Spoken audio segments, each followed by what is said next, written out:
Ya, entonces vamos a hacer, como les contaba, un barrido por los consejos principales. Al momento de considerar una postulación al extranjero, probablemente si están aquí es porque ya han elegido los programas a los que quieren postular o tienen nociones de a qué países quieren ir.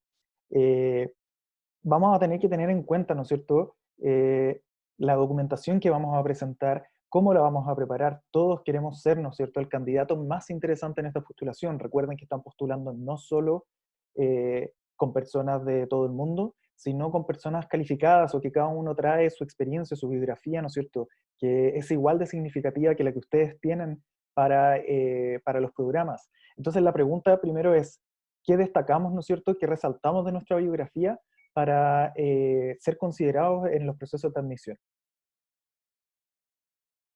Para la postulación a programa al extranjero, entonces, antes de partir con los contenidos, hablemos de las fechas. ¿Cuándo empiezo? Eh, Todos los países tienen fechas distintas de ingreso, de apertura de convocatoria, que se llama, ¿no es cierto?, a sus programas. Aquí yo puse las fechas genéricas, pero es muy importante que tengan presente que cada programa tiene sus fechas en particular. Por ejemplo, los MBA tienen rondas específicas con inicio y cierres de cada ronda, que después, ¿no es cierto?, continúa con entrevistas y con confirmación de la aceptación de la invitación, la oferta. Eh, Hay otros programas también que tienen, como los programas de Europa, especialmente los de Reino Unido, tienen un concepto que es on a rolling basis, es decir, en la medida que se abre la convocatoria y llegan las postulaciones, se entrega la oferta a los candidatos que llamaron la atención, ¿no es cierto?, de la comisión evaluadora. Y eso transcurre hasta el siguiente año, en la medida que hayan cupos y se habiliten nuevos cupos. Entonces se vuelve más competitivo, podríamos decir, ya en el primer semestre del año que uno se quiere ir a estudiar. En el caso de España, España está separado aquí de Europa, a pesar que geográficamente es parte de Europa, pero técnicamente España parte la gran mayoría de sus postulaciones en enero, el primer semestre del mismo año que parte el programa. Entonces, es una buena fecha empezar a considerar diciembre, ¿no es cierto?, para empezar a prepararse, empezar a preparar la documentación. Si lo pueden hacer antes, bienvenido. Insisto, yo acá estoy dando datos generales de la gran mayoría de los programas, pero siempre es bueno que revisen porque hay programas en España, unos muy pocos que podemos identificar, que tienen procesos que parten un poco antes. Entonces, esto es para que se hagan una idea de que básicamente el segundo semestre de nuestro año es el clave para cualquier postulación si se quieren ir el año siguiente a estudiar. Australia, a pesar de que octubre aquí está indicado, ¿no es cierto?, igual que en los otros lugares, Australia tiene, dependiendo de la universidad, tienen entre 2 y 3 entradas al año a sus programas. Entonces, nuevamente es importante que ustedes se pregunten cuándo quieren comenzar el programa, porque es ahí entonces cuando ustedes deciden si efectivamente su postulación la tienen que hacer en octubre, la tienen que hacer en enero, o la tienen que hacer más adelante. Normalmente las fechas de ingreso, cuando son dos en Australia, son febrero y julio de ese año. Si además están considerando postular a una beca Chile, tienen que considerar esta línea de tiempo australiana, donde finalmente van a tener que postular para iniciar en enero, en febrero del año siguiente, para poder tener esa oferta y postular en el año que corresponde a las becas Chile. Entonces, lo primero es fechas, timing, porque esto, ¿no es cierto?, va a permitir que programen los exámenes que van a tener que realizar, si les piden, ¿no es cierto?, un nivel de inglés elevado, que puedan prepararse para el examen, que puedan nivelar el inglés si necesitan prepararse para eso, y que puedan, en el caso de los que tienen para los MBA o los programas, ¿no es cierto?, de algunos programas de ciencia de datos o de economía, dar un GMAT o un GRE, o si tienen un promedio de pregrado que no es tan significativo, pueden dar un GMAT o un GRE, ¿no es cierto?, para subir sus posibilidades respecto a sus notas. Como pueden ver, esos procesos pueden demorar 2 o 3 meses. Entonces, si yo ya sé que voy a empezar una postulación en octubre, yo empiezo en julio, ¿no es cierto?, o empiezo quizás en marzo o en las vacaciones a prepararme para los exámenes correspondientes, cosa de llegar a agosto o octubre con los exámenes rendidos. Entonces, una vez que tenemos los tiempos y ya hemos hecho nuestro cronograma de trabajo, la invitación que siempre les vamos a hacer desde NextStep es que intenten ser de los primeros en postular. En el caso de las postulaciones que tienen inicio y fin, un deadline, con fecha específica, como los programas de Estados Unidos o las rondas de los MBA, les recomendamos igual tratar de postular al inicio de esos procesos porque en el caso de que haya algún tema con sus documentos o sus postulaciones, las universidades se van a comunicar con ustedes y van a tener tiempo para poder resolver esos temas o corregir esos antecedentes versus si lo hacen muy encima del tiempo. En el caso de los programas europeos que funcionan a una rolling basis, postular dentro de las primeras semanas es clave para que su postulación sea revisada completamente por el tiempo que le han dedicado y además porque es una época donde los evaluadores, que son profesores de los programas, también están con una carga de trabajo de inicio de periodo, entonces claramente tienen mucho más tiempo y están mucho más foco para preocuparse de la totalidad de sus postulaciones. Dentro de las cosas que hay que preparar, está lo obvio, que son los documentos, ¿no es cierto?, de pregrado que hay que presentar. Una concentración de notas y una licenciatura, el bachelor, sí o sí, con seguridad.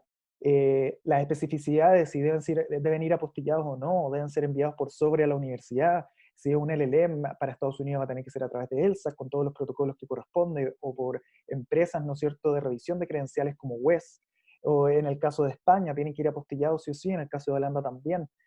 Todo ese tipo de tecnicismos van a tener que revisarlos, ¿no es cierto?, directamente con los programas y comunicarse con las universidades también si es que tienen dudas. Mientras tanto, dentro de los documentos claves que les van a pedir también y que hay que elaborar, ya no son antecedentes que están prehechos como las notas de pregrado, está el currículum. El currículum es un currículum académico y este es un gran consejo que les puedo dar. Ustedes no están yendo a buscar trabajo, están buscando un puesto como estudiantes. Por lo tanto, el currículum tiene que reflejar y demostrar que ustedes o fueron muy buenos, fueron no necesariamente muy buenos estudiantes en sus notas, pero sí que fueron proactivos, que hicieron ayudantías, fueron voluntarios, estuvieron en investigaciones, trabajaron con profesores, estuvieron en centros de alumnos, demuestren todo lo que tengan, han ganado premios, se han ganado becas, todo lo que tengan para mostrar, que consideren, habla de ustedes como potenciales estudiantes, tiene que ir aquí. Eh, va la experiencia laboral también en el currículum académico, eh, y si hay algún proyecto de su experiencia laboral que es relevante para el programa que van a ir a estudiar, yo les recomiendo separarlo en un ítem que se llame proyectos. Es así de estratégica la preparación del currículum. Es decir, tienen que poner en valor todo lo que consideren valioso, ¿no es cierto?, para la postulación. Poner un proyecto importante entre medio de la descripción de su trabajo, lo rebaja, lo esconde. En cambio, si ustedes lo extraen y lo ponen en un ítem que se llama proyectos, va a ser mucho más importante y va a llamar mucho más la atención del evaluador. ¿Cuál es la extensión del currículum académico? Hay harto para poner. 2 hojas, no debiese ser más de 2 hojas, a menos que tengan mucho para poner. Incluso así tratan de ser eficientes. Para los programas de MBA y hay otros programas también específicamente que piden una hoja. En Estados Unidos por lo menos una hoja de resume o de CV es suficiente y los programas de MBA con mayor razón. Entonces, el currículum académico tienen que dejarlo en 2 hojas. En el caso de los MBA, ya que lo nombré, eh, pueden enfocarse un poco más en lo profesional y como siempre aquí van a tener que leer los requerimientos del programa y ver efectivamente que se estén respondiendo los requisitos que el programa busca. Eh, hay MBA que buscan personas que tengan capacidad de emprender, tanto dentro como de forma independiente, tanto dentro de una empresa como en forma independiente, y programas de MBA también que esperan personas que tengan redes, entonces, o que ya hayan desarrollado, ¿no es cierto?, una carrera significativa en el área o en un área específica. Esto siempre lo van a encontrar en los requisitos del programa y en el perfil de los estudiantes. Entonces, el currículum académico, recuerden que el foco es que ustedes van a postular como estudiantes. Para ser estudiantes da lo mismo la edad que tengan, da lo mismo hace cuánto salieron de la universidad, si han hecho diplomados, si han hecho cursos cortos, si se han mantenido vigentes, eso también pónganlo en el currículum académico. Demuestren que tienen un interés por estudiar y un interés por aprender. Luego, otro ítem que se repite en casi todas las postulaciones, con mayor o menor extensión, pero siempre existe, es la carta de motivación, es el personal statement. Statement of Purpose también le dicen. Es un documento donde ustedes declaran su interés por ir a estudiar el programa en esa universidad, en esa institución, pero además, cuál es la progresión, cuál es la proyección que tienen respecto a sus estudios. La carta de motivación demuestra madurez, demuestra foco y demuestra real interés por el programa de estudios al que están postulando. Aunque ustedes estén postulando a 10 universidades, cada carta se tiene que sentir única. Pueden mantener obviamente algunos párrafos parecidos, pero la justificación sobre la universidad, la institución y el programa tiene que sentirse independiente y única para ese fin. ¿Qué consejo les puedo dar clave respecto a la carta de motivación? Es que no es emocional. Ustedes ya probablemente tienen experiencia trabajando y si bien, o si no, si vienen recién saliendo de la universidad, tienen experiencia académica. Así que de todas maneras tienen contenido para desarrollar una carta que justifique por qué estudios de posgrado en esta institución es el paso orgánico en su carrera, en su vida, y qué objetivo pretenden después de ello. Dónde quieren estar, qué proyectos quieren desarrollar, en qué trabajos les gustaría estar. La carta de motivación no debiese tener una extensión de más de hoja y media. Hay universidades que exigen una hoja y hay otras universidades además que exigen el tamaño de letra y el espaciado que tienen que tener las líneas. En ese sentido les digo, revisen bien los requerimientos y cúmplanlos, porque si se exceden o no cumplen con ellos, eso también habla de ustedes y de su capacidad de seguir instrucciones. Entonces, eh, normalmente la extensión, gran parte de los programas permite 2 hojas, incluso un poco más, pero por experiencia con todas las postulaciones que hemos realizado en NextStep, 1 hoja y media es suficiente. Luego de eso, la carta se vuelve poco interesante. Ustedes pueden comprimir la información, pueden editar, pueden hacer una síntesis. Y es súper importante porque acuérdense que el evaluador, la persona que está revisando su postulación, está revisando muchas más. Entonces también hay que pensar en la persona y en la experiencia que va a tener la persona que va a evaluar su postulación con su postulación. Mejor ir al grano, resolver rápido y demostrar capacidad de síntesis, madurez y foco. Finalmente, dentro de las cosas claves que les puedo aconsejar, tiene que ver con los exámenes de idiomas.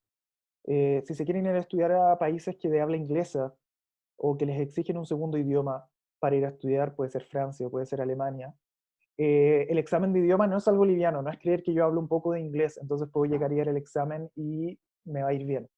Cada programa exige un nivel de idioma distinto. Mientras en la escala de 1 al 9 en IELTS, la media de los programas es que les pidan un 6,5, un 7, los programas de derecho, por ejemplo, exigen 7,5, eso en un promedio. Pero además les exigen puntajes individuales en sus habilidades y si no cumplen alguno de esos, a pesar de tener el promedio, no les van a aceptar, les van a seguir haciendo una oferta condicional y se va a esperar, ¿no es cierto?, que cumplan con ese requisito para poder transformar su oferta, una oferta incondicional y poder darle, entregarle, ¿no es cierto?, los contenidos para que ya puedan postular a la visa de estudiante para irse a estudiar. Por experiencia, hay alumnos que llegan creyendo que tienen el inglés porque lo hablan, pero la realidad es que no lo escriben, les cuesta entender la lectura, y eso es porque primero necesitan nivelar el idioma.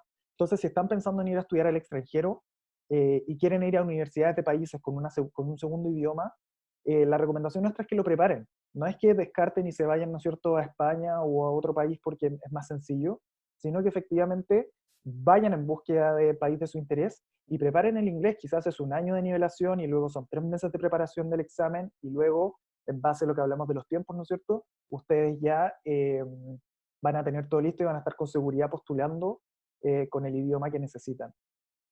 Respecto al idioma también, lo consideren, en Estados Unidos es obligación postular, presentar el examen de idioma hasta el deadline de la fecha de postulación, es decir, ustedes pueden postular con todo a comienzo de mes, y si el deadline es a fin de mes, el inglés puede llegar después. En el caso de Reino Unido, gran parte de las universidades, no puedo generalizar, pero la gran mayoría permite que ustedes postulen con todo, y se les hace una oferta, y sin el inglés, y se les hace una oferta condicional al idioma, que después ustedes tienen que transformar a incondicional presentando el examen, pero eso es posteriormente, es decir, si ustedes postulan en octubre, en diciembre les llega la oferta, y recién ahí ustedes empiezan a conversar con la institución sobre aceptar la oferta o no, y es probable que tengan unos 3 meses más todavía para poder presentar el inglés, es decir, tienen 6 meses desde que postularon al Reino Unido para poder nivelar el idioma. Eso respecto al idioma. Y lo mismo en el caso de los programas donde les piden un GRE o un GMAT, exámenes, ¿no es cierto?, para los MBA o los programas de economía, hay que considerar la preparación y los tiempos, ¿no es cierto?, de postulación. Si les piden estos exámenes de forma obligatoria, no se los van a dejar pasar, los van a tener que presentar sí o sí. Estos son algunos consejos que les puedo dar para sus procesos de postulación. Los ítems que acabo de cubrir brevemente son elementos claves que les van a pedir en sus postulaciones sí o sí. Pueden variar y cada programa también puede pedir cosas adicionales. Les pueden pedir ensayos adicionales, les pueden pedir que hagan algún examen también adicional o que entreguen antecedentes de pregrado adicionales, como es el caso de Holanda, por ejemplo. Las cartas de motivación igualmente varían, pueden ser tanto de una hoja como de 500 palabras, que eso es como media hoja. En Australia generalmente se pide eficiencia en esas cartas. Programas de universidades como Harvard o Oxford piden ensayos adicionales. Y las cartas de recomendación también varían según programas, a veces son una, a veces son ninguna, a veces son tres, a veces se las piden después de que ya tienen la oferta. Entonces, como pueden ver, mi primer consejo es que revisen los requerimientos de los programas, con atención, que hagan una lista de las cosas que van a necesitar y de la forma que la van a necesitar. Lean las instrucciones y respétenlas porque eso también habla de sus postulaciones. Si tienen más dudas, nos pueden seguir en nuestras redes sociales y nuestra página web también tiene mucha más información. Gracias.